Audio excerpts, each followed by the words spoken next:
formation de la Terre est liée à la formation du système solaire. Les gaz qui forment le système solaire ont commencé à se rétrécir de façon graduelle. De plus en plus de matière s'est accumulée au centre, pendant que la température augmentait constamment. Le Soleil s'est formé à partir de ce nuage moléculaire de poussière condensée. À cause de la rotation rapide, le reste du nuage s'est éparpillé et aplati sous forme de disques protoplanétaires en orbite autour du Soleil.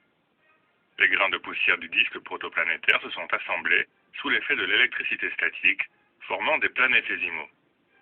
Lorsqu'ils atteignirent plusieurs kilomètres de diamètre, ils entrèrent en collision en raison de la gravité mutuelle, formant une protoplanète. C'est ainsi que la Terre se forma il y a 4,6 milliards d'années.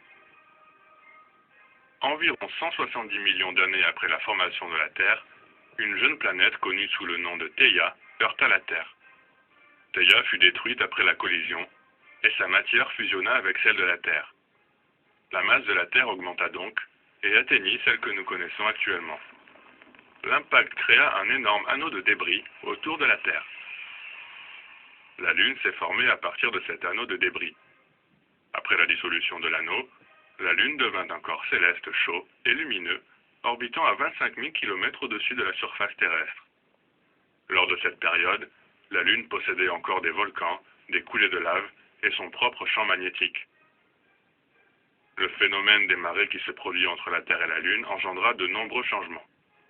D'abord, la Lune entra en rotation synchrone avec la Terre, c'est-à-dire que la période de rotation de la Lune sur elle-même est identique à celle de sa révolution autour de la Terre.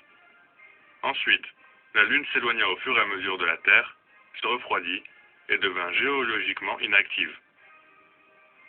Actuellement, la distance moyenne entre la Lune et la Terre est de 384 000 km.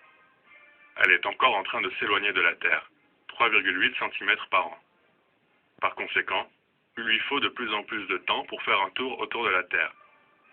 Cependant, à cause de la rotation synchronisée, la période qu'il lui faut pour faire un tour autour de son axe augmente aussi.